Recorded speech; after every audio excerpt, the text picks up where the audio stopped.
Hi everyone, my name is Morgan Malcolm. If you don't know me, this is my channel, Love Where You Live.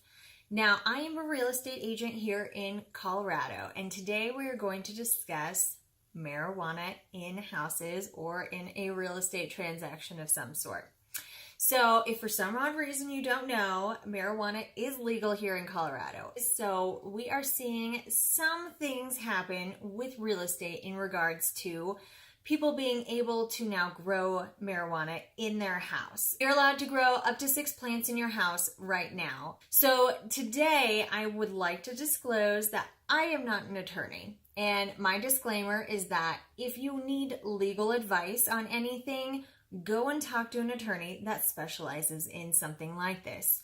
What I'm going to discuss with you today are things that we're seeing come up on the real estate side and things that as a seller, buyer, grower, or investor, what you need to look out for and what you should be doing and what you're required to do with the real estate transaction when you've grown or think you may have had someone grow weed in the property. So let's get started. Basically, what I decided to do is divide up the 3 areas that I think weed growing and houses can mix. So let's say the first one. Basically, if you are looking for a property or you own a property and you would like to start growing in your own property or buy something or a structure of some sort to grow into. Now, let's say it's an existing house that you own and you want to turn a part of it, a room, a garage, anything into a place where you can grow these 6 plants. So first thing you're going to need to do is make sure you're actually allowed to do it. Now, while the state has approved this, there are different counties that have regulations and things that limit what you're actually allowed to do. There are counties that are more favorable to grows and counties that are less favorable. So look into the county to make sure that you're actually allowed to grow.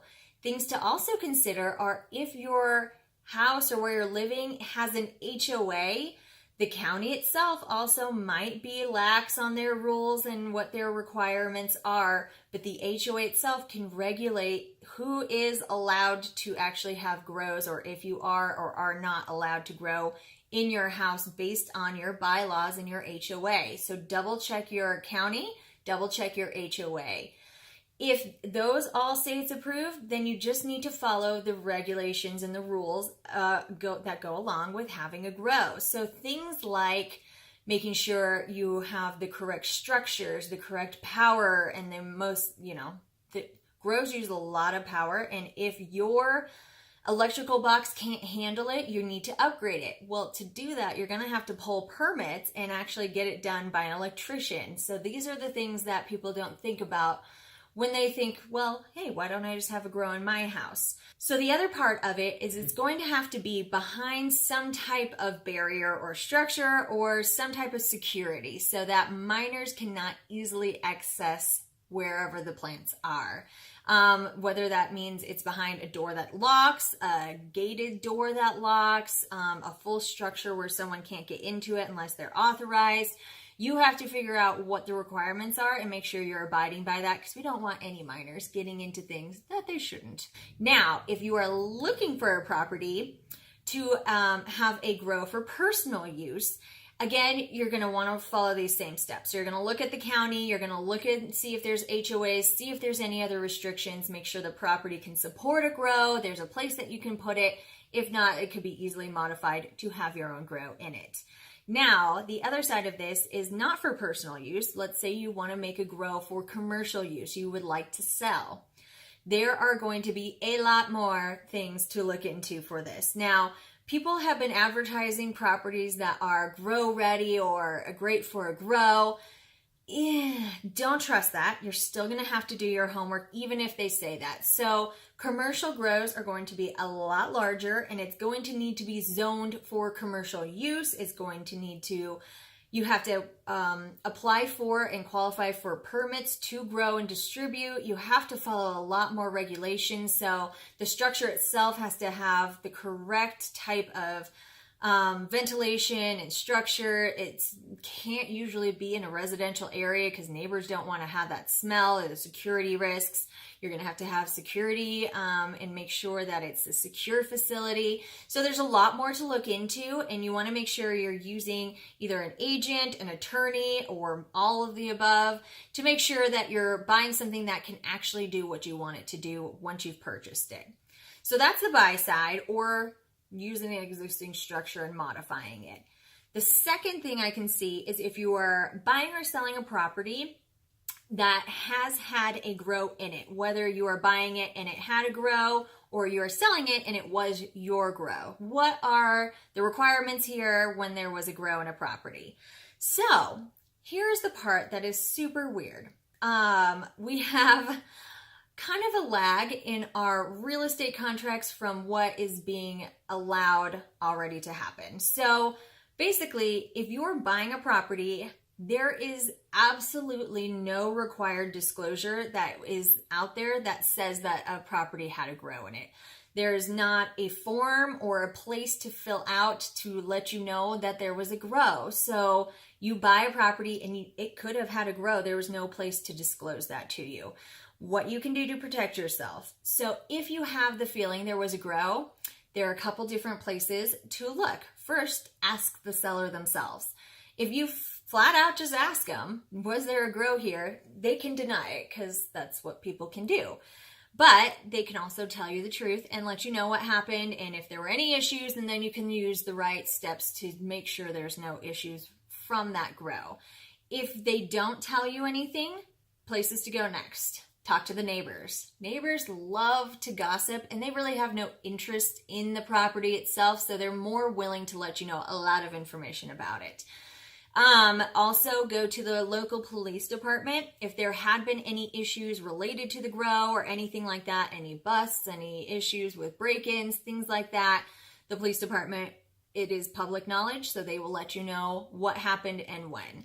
So you can kind of look into it that way. You will also be doing an inspection on the property. So a visual inspection when you're walking through it. If I see additional structures, extra, types of electricity, if they've done, some weird things to the electrical panel or the electrical box, these are kind of giving us some red flags that there may have been a grow. Things like vents, and any mold damage. So the biggest issue we've been seeing with grows is because they need a lot of electricity, they need a lot of humidity, especially in Colorado, we're really dry. So a lot of humidity, a lot of water for the plants. It is a great environment for mold. So we're seeing a lot of properties having mold damage because of the grows. So when you're doing an inspection, if there's any signs of mold, your inspector will request that you do a mold test. So this is something, there are different levels of the test, whether it's in the air, they take a sample. Either way, you get it tested for any mold spores to be in there, and then you can see if it needs to be mitigated or not. That is pretty much the biggest issue that we've seen with it. There are other things that can come up. So there are things like dry rot, just damage to the property from where they built this additional structure to house all of the ACs, the heating, the ventilation, and humidifiers, anything else that had to go into it. There could be damage from that. The other big one is tampering with meters. So the electrical and water meter tend to be the things that get tampered with. First of all, they use a lot of these and they'd like to not pay for that. But it also will tip off police and the electrical company that there probably is a grow there. It is a big red flag when a house in a residential area uses 3 to 4 times the amount of electricity that it did previously, and it's consistent because you have to run all of these equipment things nonstop. So basically those give red flags that there's a grow going on there. Additional from that, there could be some contamination from, pesticides if they're using them to try to limit bugs, or fertilizers to try to make the plants grow. Depending on how and where they store these items, they could be contaminating the house. So these are things to look into. Another big one is unsafe wiring. If they tried to use that electrical improperly, that could be a hazard. These will all come up on an inspection, and if not, request to have extra testing done to make sure you're not buying a house that has any of these issues. Now, as a seller, like I said, there aren't anywhere, there's no disclosures to let someone know that you had a grow. What should you do? Well, you should, first of all, check the house for any damage. So see if there's any water issues, any leaking, any signs of mold.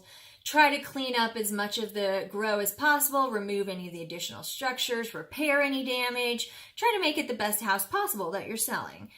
In addition to that, disclose it to them. It is much easier to disclose in the beginning and let them know to do extra testing and whatever else they need than to have them come back later suing you because you didn't disclose these things. And trust me, suing, whether or not you win or lose, you're still paying for an attorney, you're still taking a ton of time, and it's just not worth it. It is much easier to find a buyer that's okay with it, and maybe they want to do a grow too, who knows? So it might work out fine, but disclose as much as possible. No, you're not required to. Although I will say, if there had been any damage, so if you knew of mold in the house and you had it mitigated, you will need to disclose that. You will need to let them know that there was a leak, there was a fire, there was anything that could have happened along the way that you've had repaired, that you have to disclose. So signs of it probably will come up, and it's just easier in the beginning. Just let everyone know. So now that's the second one, buying or selling a house. So the third one is going to be with investors. Let's say you're buying a property or you own a property and it's a rental, and you don't want your renters to grow marijuana in there because it's more likely there will be damage to your property. If you're a landlord and you have tenants, almost all leases will have something in there saying that tenants cannot participate in any type of illegal activity. Even though marijuana is legal in Colorado, it still will be prohibited from use, consumption, or grow in a rental property. Now, tenants can be evicted for this, but I would double check before you start evicting people and before you get into any lawsuits on that your lease actually has these things written into it, and make sure you've protected yourself in that way. And again, if you're getting a lease written, just make sure there's something written in there about not allowing marijuana. Now, I've had people bring up the fact that what if it's a medical marijuana card and it's for medicinal use? That is still not something that is protected under fair housing laws. And again, though, before you jump down that rabbit hole, go and talk to an attorney and just double check that what you've had them sign is going to allow you to evict them for these reasons. So finally, if you want to do an Airbnb, now I have not seen anything on this, but I have heard that they are restricting in certain areas the Airbnbs to be over 30 days. So they're not allowing new Airbnb licenses or the permission to have a unit or a property become an Airbnb unless you're planning on doing a longer stay. So I would double check just to make sure with your county that they're allowing Airbnbs if this is what you're planning on doing, short-term rentals, and any restrictions and requirements that you would have to go through to get approved for a shorter-term rental for Airbnb. Now, those are the main things that have to do with the real estate side. The one other one I did want to bring up, and this has more to do with lending than real estate, which obviously has to do with real estate. But what we're also seeing is a lot of the people that are working in marijuana grows and things like that, if you are being paid by cash and you're not considered like a 1099 or an individual contractor, something like that, the lenders are having a hard time using those funds to purchase a house. And especially if you are the owner, I would go and talk to a CPA, talk to attorneys, because we can't use the funds that come from that, considering it is illegal on the federal standpoint, and lenders go through the feds. They have to use federal. So they're having some tricky things go on with that, where if you're in that industry, I'm sure you're well aware of the issues with it. Double check it, but also if you are a paid employee, make sure you're being taxed on it, because if you're being taxed, you should be able to use it to purchase a home. But again, if you have any questions, I would consult a lender, consult a CPA, talk to just an accountant, somebody that has a lot of expertise in that area, and make sure how you're getting paid is going to help you so that when you want to buy a property, you actually can. Now, these are the things that we have seen come up since weed has been approved in Colorado. I'm sure there will be many more interesting things to come. Whether you are buying, selling, or investing, just double check everything. Make sure the property itself is what you want. Make sure that once you've purchased it, you're able to do what you're wanting to do with it, whether it is to grow commercially, individually, medical, whatever it is, just use not at all. Make sure what your interests are protected, and you should be good. Now, if you have any questions or would like to know some more information about anything specific, please feel free to leave me comments below. Or you can also get a hold of me on my other social media. I have a whole bunch of them. They're all listed down there. Feel free to subscribe if you have not already, and hit that notification bell and leave me a thumbs up if you like the video. Now, I will see you all in the next one. All right, bye.